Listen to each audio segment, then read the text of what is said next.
Chers téléspectateurs, bonsoir. C'est avec beaucoup de joie et beaucoup de plaisir que je vous retrouve au compte de ce numéro de Tribune des Stars sur Évasion TV. Je sais qu'il y a beaucoup de personnes qui se demandent aujourd'hui c'est qui notre invité, mais c'est une vedette, une icône de la culture guinéenne, une dame bien sûr, hein, rien à dire, parce que je sais qu'il y a beaucoup qui se disent aussi, est-ce que ces femmes... Qu'est-ce qu'elles font, bien sûr, j'y arrive, qu'est-ce qu'elles font, mais elle est revenue en force avec un album intitulé Dimedi. Elle, c'est la leader voilà, du groupe Ideal Black Girls. Elle s'appelle Natou Camara. Bonsoir Natou. Bonsoir, ma chère. Bien? Comment vas-tu? Oui, ça va très bien. Tranquille? Ouais. La chaleur en Guinée, c'est chaud, hein, ça... mais... On s'adapte. C'est obligé, hein. Alors, la question qu'on se pose, que tous les Guinéens se posent aujourd'hui, c'est de savoir qu'est-ce que devenues ces dames, ces trois dames, ou c'est quatre, non? Vous êtes, voilà, ces quatre dames. Qu'est-ce que vous êtes devenues? On est là. Nous sommes les dames. Nous ne sommes pas en Guinée, c'est vrai. Il y a quelques... Nous sommes entre le Sénégal, à Paris et New York. Ok.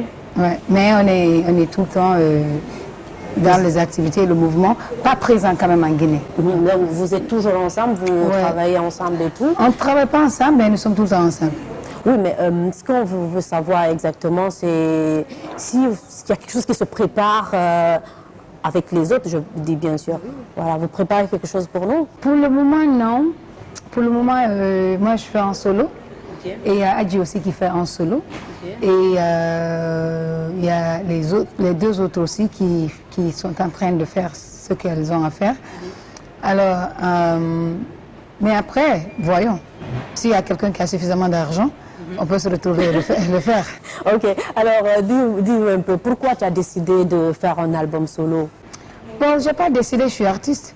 Mais oui, mais... Voilà. Pour moi, il faut chanter. Si tu ne chantes pas, tu ne chantes pas. Donc il faut que je chante, il faut que je joue la musique, il faut que... Oui. Mais j'ai eu la chance de compléter l'album et j'ai décidé de le faire seule. Mais ça fait longtemps que j'évolue, hein. J'évolue seule, ça fait des années. Okay. Et parce que nous ne vivons pas ensemble, nous ne sommes pas du même pays. Donc pour qu'on puisse travailler ensemble, il faut que nous soyons ensemble. Ou il faut qu'on trouve quelqu'un, un producteur qui peut dire, voilà, j'ai le montant, tous vos billets sont là, le studio il est là, et voilà. Tout est prêt. Là on saute, on vient, on travaille. Mais si on n'a pas ça, nous ne sommes pas des petites filles maintenant, nous sommes des adultes. Chacune fait la vie d'adulte. Ouais. Et ça doit marcher avec ton programme. Tout ce que tu fais doit marcher avec ta vie personnelle. Donc c'est pourquoi maintenant chacune de nous travaille, parce que chacune de nous mène sa vie personnelle à part. Et c'est tout. Parce que moi, j'avais appris que les Ideal Black Girls aient préparé un album, elles doivent revenir et tout. Mais je ne sais pas ça, j'ai demandé à savoir si vous travaillez, si vous préparez. Je souhaite ça, c'est un rêve. Mais même nous, entre nous, on se dit, parce qu'on parle tout le temps, on est tout le temps ensemble. Et même le single Adji qui est sorti, moi j'ai quitté New York pour aller à Paris pour faire le chœur. C'est ma voix qui est là-bas. Donc, ça veut dire, si je peux vite bouger pour travailler, d'accord, mais ce n'est pas pour aller m'installer à Paris. Okay. Donc, on parle tout le temps, on se dit, bon, écoute, on va travailler, si on fait de l'argent, on produit un album ensemble. Okay. Voilà, donc, pour le moment, on est en train de nager. De flotter même pas. On ne flotte pas, on a fini de flotter, maintenant on nage. Parce que on flottait avant, le début, mais maintenant on nage. Donc, chacune de nous trouve une dernière porte, une porte de sortie. Okay. Mais après, disons qu'on va toujours se retrouver. Espérons qu'il y aura un budget pour un album. Je suis à la télé. Hein. Donc ça veut dire si quelqu'un a un budget, tu mets le paquet, tu as l'album Ideal Black Girls demain. De retour. Hein? Demain. à demain quand même. C'est possible, hein? Non, il faut que vous... Tu fermes le studio, c'est fini, hein? Ah ouais? Oui. Tranquille. Déjà, vous nous avez laissé avec deux albums, Fans et Guinea. Guinea Moumonera, le premier. Voilà. Donc, vous nous avez laissé avec ça, vous êtes parti. Ouais. Vous avez disparu. Non, non, non, on a fait deux albums, actuellement. C'est ce que je dis, les deux albums. Le deuxième était fait pour les fans, qui est actuellement plus riche que le premier, qui a plus d'énergie que le premier, plus d'expérience que le premier. Mais il y a beaucoup qui n'ont pas connu parce qu'on n'a pas fait beaucoup de promotion derrière. Et voilà, évidemment. Nous, déjà, avec c'est le son de Didi. Que, voilà, ça c'était la chanson. Hein, voilà, tout le monde reste avec Didi. Alors, Emma, téléspectateurs, vous avez compris, aujourd'hui nous sommes avec... Natou Kamara, hein? Ouais. Natou Kamara de Ideal Black Girls dans l'émission Tribune des Stars. Nous sommes accueillis aujourd'hui par le Riviera Hotel qui nous ont accueillis pour cette belle émission. Moi je remercie ici le salon qui m'a coiffé, ce n'est autre que Bata Coiffure. Alors Natou, dis-nous un peu ton album d'Imédi que tu prépares. Ouais. Déjà, tu peux nous faire un peu, tu peux nous parler un peu de cet album, ça parle de quoi et tout. Tu résumes au fait l'album. Oui. L'album contient 12 titres plus un bonus, ça fait 14. Et ça parle de tout ce que j'ai vécu et de partout où j'ai été. C'est-à-dire, mes inspirations viennent de mes voyages. Je voyage beaucoup. Donc, à chaque fois que je me retrouve quelque part, le style vient de... soit l'inspiration du thème, parce que j'ai toujours des thèmes, je ne chante pas seulement. Et donc, soit le thème vient de là, ou bien le rythme vient de là. Donc, je parle de l'enfant que j'ai dédié à ma grand-mère, parce que je parle de moi-même et de tous les enfants du monde. Tu as vécu avec ta grand-mère alors? Non, pas du tout. J'ai vécu avec mes parents. Et ma grand-mère était dans un village, petit village qui était appelé Mamou. Et moi, au moment où tous mes frères et sœurs voulaient partir en vacances quelque part, moi je pleurais pour revenir là-bas à Mamou, à Tchangé. Parce que j'aimais, je pouvais prendre les mangues, les goyaves, tu vas, tu cueilles, tu manges. Et c'était très bien. Et il y a beaucoup de sagesse que ma grand-mère me passait, parce qu'elle ne me voyait pas trop. Mais à chaque vacances, quand je venais, ces messages-là me suivent. Partout où je suis, même quand je veux faire quelque chose, les phrases sont là. Donc ça m'a rendu celle que je suis, alors que ça vient d'un tout petit village. Et moi j'ai grandi dans une grande ville avec une famille qui est confortable, mais je n'ai rien de là-bas qui est paisible. J'espère que mes parents ne se vont pas se fâcher quand même. Hein. Mais ça, je donne ça à ma grand-mère. Mais à part ça aussi, je parle de la paix. J'ai un morceau que j'appelle Drapeau, rouge, jaune, vert. Donc je dis un peu de penser à ce que nos martyrs ont sacrifié pour nous trouver la couleur. Alors, oublier l'ethnocentrisme et construire le pays, parce que si on est divisé, nous serons toujours derrière. Et je parle aussi de l'amour. Je parle aussi des situations que j'ai vu mes copines traverser, où j'ai vu mes copains, mes amis, c'est-à-dire mon entourage. Et je parle aussi de la ville de Conakry. Parce qu'en 2016, j'étais là et je m'ennuyais beaucoup. Et voilà, il y a beaucoup de choses qui m'emmerdaient dans la ville. Et moi, j'ai écrit une chanson. C'est-à-dire, quelles sont ces choses qui t'ont... Il y a les poubelles. Les poubelles. Et les femmes qui préparaient juste au bord des poubelles. Et l'embouteillage qui me dérangeait. Donc, j'ai mis ça dans la chanson. Ce n'est pas une attaque, quelque chose. Mais pour moi, la chanson dit « Onar Bamadi ». Ok, c'est quoi la solution? Voilà, donc ça parle de ça. À part ça, je parle aussi de l'oiseau blanc qui m'a sorti de mon calvaire. Et ça, c'est une histoire aussi qui est vraie. Quelque chose, parfois je peux regarder le bois et le verre et la vitrine, et elle peut m'inspirer. Donc je peux l'appeler la vitrine. Et voilà, il y a tout là-dedans. Ok, donc ça résume un peu ta vie, tout ce que tu as vécu, bien, tout ce que tu as vu. Ça veut dire tout ce que j'ai vu, tout ce que j'ai vécu, les petites expériences, même l'arrangement de l'album. L'album pouvait être beaucoup mieux que ça si c'était quelqu'un d'autre peut-être qui avait arrangé, mais j'ai voulu le faire moi-même parce que je voulais voir la limite de mon expérience à ce moment. Donc si je comprends, c'est toi qui est... C'est moi qui ai écrit toutes les chansons, c'est moi qui ai composé, c'est moi qui j'ai joué la guitare dans quelques chansons et j'ai arrangé avec Djessou Mori et lui c'est un doyen. Mais il ne m'a pas poussé, il a dit tu as le pouvoir, tu as une connaissance, on ne va pas te pousser, on te laisse faire. Parce que moi, j'avais peur que ça se transforme en traditionnel ou bien... Parce que moi, je viens du milieu hip-hop. Donc, quand tu écoutes mon album, les Américains ne comprennent pas ce que je dis, mais parfois ils disent « Oh, you got some soul in you ». Donc, ça veut dire, ils voient qu'il y a la soul. J'ai grandi, le milieu où j'ai grandi, ça sort. Même ma manière de chanter, quand je parle sous, je flirte avec. Les gens disent « Oh, parfois, il faut qu'on écoute un peu longtemps pour comprendre. » Comprendre ce que tu dis. Hein. Voilà. Donc, ça, c'est moi. Il n'y a pas... En fait, l'album d'Imédi, c'est toi. L'album d'Imédi, c'est moi. Tu veux me connaître, tu vas dans l'album, là, c'est moi. Mais si je grandis plus, ça veut dire quelque chose de plus sera là. Ok. Donc, si je comprends bien, pour la sortie, vous avez prévu... Le 24 novembre, au Centre culturel. Français. Au CCF, oui. Et t'as pas eu des sponsors qui t'accompagnent ou bien des gens de bonne volonté qui se sont dit aujourd'hui, voilà, on va accompagner notre star. Ouais. Mais, écoute, je suis là juste d'abord pour organiser. Je suis en train de mettre tout en place. C'est la raison pour laquelle je suis là. Donc, on n'a pas commencé encore à aller vers les sponsors. Okay. C'est peut-être tout c'est proche, mais... s'il y a des sponsors qui sont intéressés, et voilà, nous sommes au plateau. Venez, il y a de la place, il y aura un concert inoubliable. C'est-à-dire, il y aura une pureté dans le concert que je vais donner. Ça, c'est le retour. Voilà, il y a une pureté, c'est une décision ferme. Une pureté parce que j'ai besoin de montrer qui est Natou. Donc, il y aura ça. Si vous voulez être là pour moi, alors, vous êtes les bienvenus. Vous êtes les bienvenus. Mais nous allons envoyer les dossiers après. Ok, mais tu ne crois pas que c'est un peu... le temps, il ne te joue pas à ta faveur, là? Non, moi, je suis une personne très déterminée. Quand je fais quelque chose, je n'attends pas les autres. Ça aussi. Ouais.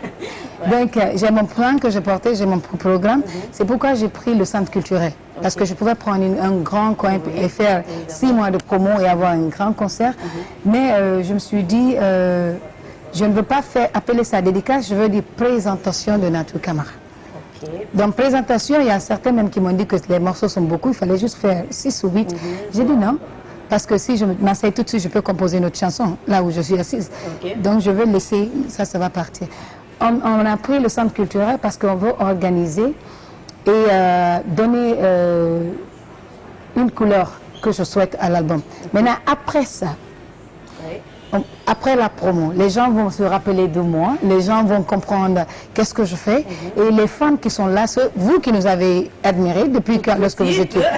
Maintenant, vous pouvez être là pour nous. Je pourrais prendre un concert à l'Esplanade ou quelque part, un vrai Afro-Rock. Mais pour le moment, pardon, on fait centre culturel. Présenter Natou Camara. Voilà, au centre culturel. Suivez-nous tous là-bas et voilà. Après, si vous voulez, au mois de décembre, on en aura plus. Inch'Allah. Inch'Allah. Il n'y a pas de souci. Alors, moi, j'aimerais bien savoir, aujourd'hui, avec ton expérience dans la musique, pas seulement dans la musique, mais en tant que chanteuse féminine, dis-nous un peu, comment toi, tu trouves l'évolution de la musique des femmes, bien sûr, les rappeuses guinéennes aujourd'hui? Ben, si on parle de la Guinée, oui, d'accord. Parce que dans le monde où moi, je vis, il n'y a pas de femmes aux garçons. Les femmes sont d'ailleurs plus braves. Elles travaillent plus, elles font tout plus. Donc ici en Guinée, ben, pour ne pas mentir, je ne suis pas trop renseignée parce que je ne veux pas vous mentir, je ne regarde pas la télé. Je suis aux États-Unis, c'est fermé. Ce n'est pas comme l'Europe où il y a les télés, les chaînes. Chez nous, il n'y en a pas. Et dans le milieu dans lequel je suis tout le temps musique et je travaille. Tu n'as écouté personne? Si, j'ai écouté quelques-unes. L'autre fois, quand j'étais là, j'ai eu la chance d'écouter un morceau de Keila Kay. Son manager m'a fait écouter un morceau et c'est super. C'est super. J'ai bien aimé et j'ai dit, voilà, il faut lui pousser. Il ne faut pas lui décourager. Si elle continue dans le professionnalisme, elle va y arriver. Et les gens, je pense que la culture n'est pas grande ici en Guinée. Ce n'est pas seulement les filles, les femmes, même les hommes, disons la musique en général. Ok. Voilà, la musique en général parce que il n'y a pas assez d'opportunités. Et aussi, il n'y a pas aussi assez de travail. Donc, il y a des gens qui travaillent bien sûr, mais il y a des gens qui prennent la route la plus facile. Oui, C'est-à-dire faire comme les autres et après tout sonne comme la même chose. Mais s'il y a des managers ou des producteurs à Conakry, ce que moi je vais dire, c'est essayer encore de montrer la Guinée ailleurs. Essayons d'aller ailleurs parce que le tourisme et les voyages, ça nourrit l'artiste, l'art et ça nourrit le pays. Le pays est connu à travers l'art. S'il n'y a pas d'art, il n'y a pas de pays. Aujourd'hui, on parle États-Unis, Europe, c'est grâce au film et à la musique quand même. Évidemment. C'est pas le gouvernement. Et le gouvernement respecte ça et ils accompagnent ça. Et ils savent c'est quoi. Eux-mêmes, ils ne font rien sans la musique. Ils dansent, ils sont bien, ils se défoulent là-dessus. Ouais. On doit faire la même chose en Guinée. Donc on doit supporter tout le monde, les griots, les chanteurs, chanteuses, tout le monde, les footballeurs, les cinéastes, tout le monde. Mais ici en Guinée, quand on parle des femmes, il y a moins de femmes qui font du rap ici. Tu vois un peu. Donc c'est de ça que je parlais tout à l'heure. C'est ce que je veux savoir. Selon toi, par exemple. Et tu peux nous dire pourquoi, selon toi, déjà, que les femmes, elles continuent jamais? Moi, je ne sais pas. Il ne faut pas dire ça, hein, parce que les femmes, elles continuent. Mais il y a certaines qui... Non, c'est pas ça. Il y a des hommes. Tu t'es vu dans le milieu des hommes? C'est la même chose. Il y a beaucoup de mais il y a plus d'hommes aujourd'hui qui... C'est pourquoi on voit les femmes, parce qu'il y a beaucoup plus d'hommes. La majorité des hommes, c'est 90, mais ils se disloquent aussi. Hein. Il y a beaucoup d'hommes de groupes ici, je connais au moins 20 qui se sont séparés, mais on ne parle pas d'eux. C'est la même chose chez les filles. C'est-à-dire, si les hommes ils peuvent se séparer, les filles peuvent se séparer. On vise les filles parce qu'elles ne sont pas nombreuses. Parce qu'elles sont nombreuses. Oui, mais il faut tolérer. Si ça marche, il faut que ça marche. Si ça ne marche pas, il faut laisser tomber. Hein. Il n'y a pas d'escroquerie dans ça. Il ne faut pas évoluer pour les gens. Parce que si tu essayes d'évoluer pour les gens, qu'est-ce que tu fais? Tu n'es pas heureux. Voilà. Et quand tu veux faire l'art, tu es artiste, c'est soit tu fais un solo, soit tu fais un groupe. Si ça marche, fais tout pour que ça marche. Si ça marche, c'est bon. Si ça ne marche pas, chacun n'a qu'à se chercher, il n'y a pas de problème. Et aussi au public, il ne faut pas les juger, quoi. Il faut laisser les artistes rester artistes. Ce que tu vois là, il faut prendre ça. Et même si tu ne veux pas voir là, il faut prendre ça. C'est ce qu'on t'a donné, non? Donc tu te contentes de ça? Pour moi, je pense bien. Mais ça ne veut pas dire aussi qu'il faut casser quand il y a un petit truc. Moi, je vais prendre un exemple sur mon groupe. Hein. Voilà. Mon groupe, on ne s'est jamais séparés. Il y a eu des situations familiales qui nous ont éparpillés. Mais c'est mes meilleurs amis. J'ai la chanson Yigi même que j'ai fait pour mon dans l'album. Hein. Dans l'album. Non seulement on ne se cache rien, deux, on ne se tolère pas. Quand quelqu'un fait quelque chose, elle appelle l'autre. Où je suis assise là, je connais ce que chacune d'entre elles fait. Je connais leur vie, je sais ce qu'elles font, je sais ce qu'elles manigancent, je sais ce qu'elles manigancent pas. Elles savent toutes les quatre. Toutes les trois, plus toi. Plus moi, toutes les trois plus moi. Okay. Donc on est comme ça. Parce que lorsqu'on grandissait, on s'était considérés comme des sœurs. Sinon, si c'était d'autres personnes, ils allaient dire, ok, si on n'est pas ensemble, on s'en fout. Bah oui, c'est foutu. Mais chez nous, c'est pas ça. Si maintenant là qu'on part, si quelque chose arrive à ma copine, tu me verras devant la porte. Je prends le billet, je m'en vais. Elle dit, m'appelle, écoute, j'ai besoin de toi, mais voilà, je prends le billet, je viens. Parce qu'il y a l'amitié là qui est là. Depuis quand on était là, on disait aux gens, nous quand on évoluait, les gens ont essayé de casser entre nous. Maintes fois. Surtout les rappeurs, ils venaient dire, oh, toi tu as une belle voix, oh, c'est toi qui chantes mieux.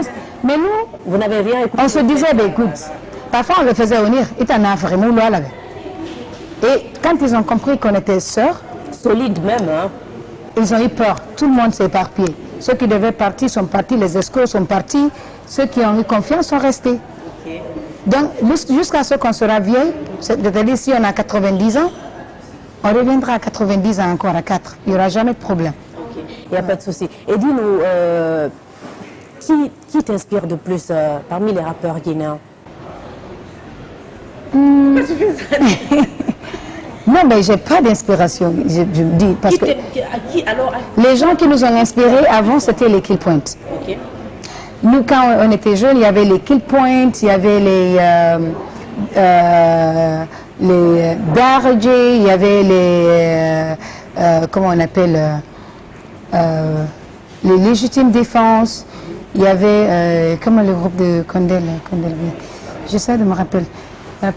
Quoi, il y avait plein de groupes de rap en ce moment. Voilà, il y avait beaucoup de groupes de rap. Et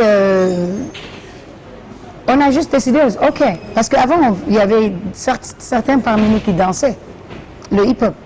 Et deux de nous chantaient, donc on s'est dit, pourquoi on ne fait pas ça? Si le peut rapper, voilà, pourquoi on ne crée pas un groupe? Et il y avait beaucoup de filles qui étaient proposées, mais nous, on a fait le choix de qui aimait qui. On s'est choisi. On s'est dit, ok, nous quatre là, ça suffit, tout le monde, vous dansez et voilà. Le reste... Voilà. Mais musicalement, je parle de moi, hein, je ne parle pas de mon groupe. Musicalement, moi, j'ai Mamfila Kanté, qui depuis lorsque j'étais jeune, j'écoutais beaucoup. Il y avait Sekouba Bambino, qui est mon grand, il m'adore. Et que moi, je lui disais toujours, j'aimais sa voix. Et il y a Tina Turner, qui a inspiré les Beyoncé et tous les gens et les autres de là-bas. Et il y a Tracy Chapman que j'ai aussi vu évoluer avec la guitare. Et il y a aussi Ali Farka Touré que j'ai vu jouer à la guitare. Donc ce sont ces personnes avant... J'ai appris un peu partout, même lorsque je faisais le rap. Je n'ai jamais rappé, mais lorsque j'étais dans le groupe, je faisais toujours la même chose. J'écoutais de la musique, je jouais avec les mots Kouyaté. Quand ils jouaient quelque part, moi je venais improviser avec eux. Quand les Bembea Jazz jouaient, vous ne savez pas ça. Non, on était toutes petites là. Voilà. Moi j'étais dehors la nuit, tout le temps. Je partais à la fourchette magique et autres. J'improvisais, moi, je chantais avec tout le monde, moi. Et ça, c'était un petit secret de moi, quelque part. Ah, donc maintenant, elles le savent, hein? C'est bon, hein, c'est fini, là. Maintenant, tes sœurs, comme tu le dis, tes sœurs, elles le savent déjà. Non, elles savent. Quand je sors, parce que tu sais qu'on vivait ensemble. Ah ouais. Okay. Voilà, on avait une villa qu'on a louée, on vivait ensemble. Donc quand je sors la nuit pour aller chanter, je reviens, j'ai ma clé. Ok. Voilà. Il n'y a pas de souci. Alors, vous avez compris, toujours avec Natou Camara, sur ce plateau de Tribune des Stars. On va remercier encore l'hôtel Riviera qui nous ont accueillis pour cette émission. Et aussi, vous pouvez suivre l'émission sur Niakri Tube 224. Alors, Natou, moi, j'aimerais que tu nous parles un peu de ce que les gens doivent s'attendre à toi le jour de ta dédicace. Les gens d'Imédi. Les gens doivent juste venir avec une tête libre. Parce que depuis longtemps, on voyait ni Natou, ni Di, personne d'entre elles. Et il y a une qui revient sur scène. Mais franchement, les gens ils vont se dire à quoi on doit s'attendre et tout. C'est beaucoup plus mieux qu'avant. Okay. Je suis beaucoup plus mature, j'ai beaucoup appris et j'ai beaucoup grandi. Donc, ce que moi je vais dire à la population, si vous venez, ayez la tête ouverte. Parce que vous allez expérimenter. Je parle anglais maintenant. Non. Vous allez expérimenter ce que j'ai appris pendant ces années. Le silence que j'ai fait, vous allez voir ça sur la scène. Il y aura un événement, ce sera un événement très organisé, pardon. Voilà, nous allons très bien organiser, tout le monde sera très bien confortable. Et je serai là. Ça, c'est obligatoire. Je serai là. Nous, on va faire comment si tu n'es pas là? On va faire comment même si tu n'es pas là? Il y aura des gens, des musiciens. Non, on préfère que tu sois là. T'as vu, non? Alors, Natou, nous sommes à la fin de cette émission. Moi, quand même, j'ai passé un bon moment avec toi. Et si ce n'était pas l'heure, là, on allait continuer à parler. Parce que vous nous avez inspirés. Merci. Franchement, surtout moi, je t'ai dit, j'étais un peu dans la musique et tout, mais comme mes grandes sœurs n'étaient pas là pour un peu m'épauler, donc je me suis dit... Je ne pense pas que vous allez nous écouter, hein? Parce qu'il y avait des gens ici, ils ne nous écoutaient pas déjà. Oui, mais peut-être, on ne sait jamais, moi je pouvais vous écouter. Hein. Moi, ce que je vais dire, c'est la vie et son chemin. Ouais. Voilà, dans la vie, dans la vie d'un homme, il y a beaucoup de phases. Si vous devez traverser, moi je crois au destin. Ouais. Je crois beaucoup au destin. Si vous devez franchir un pas, quel que soit ce que vous faites, vous allez la franchir. Vous êtes là parce que vous deviez être là. C'est ce que moi je vais dire. Il n'y a pas de souci. Merci beaucoup Natou et j'espère te retrouver très prochainement. Hein. Merci de m'avoir reçu sur le plateau de Tribune des Stars. Le plateau de Tribune des Stars, c'est ma tribune alors? Ben voilà. D'accord. This is my kingdom, darling. Non, je pagaille. Alors merci beaucoup, merci de m'avoir invité. C'est Djadja Rim. Djadja Rim. Voilà. Djadja qui fait des rimes. Je peux t'appeler Djadja. Ça me fait plaisir. Parce que je veux pas de singer quand même. Quand même. Mais je préfère Djadia. Djadia. Parce que je suis la grande sœur de tout le monde. D'accord. Merci, grande sœur. Moi, je peux être petite pour une minute. Il n'y a pas de souci. Alors, mes téléspectateurs, vous avez compris, aujourd'hui, nous étions avec Natou Camara de Ideal Blagueurs et elle nous présentait ici bientôt son album d'Imédi. Hein. Ouais. Voilà, la sortie de l'album d'Imédi prévue le 24 novembre. Le 24 novembre, au CCFG, bien sûr, au Centre culturel français. Moi, je vais devoir vous quitter parce que la télé aussi, c'est l'heure. Hein. Ouais. On va devoir vous quitter. Moi, je vais vous retrouver la semaine prochaine pour un autre numéro avec une autre icône de la culture guinéenne. Gros bisous à vous.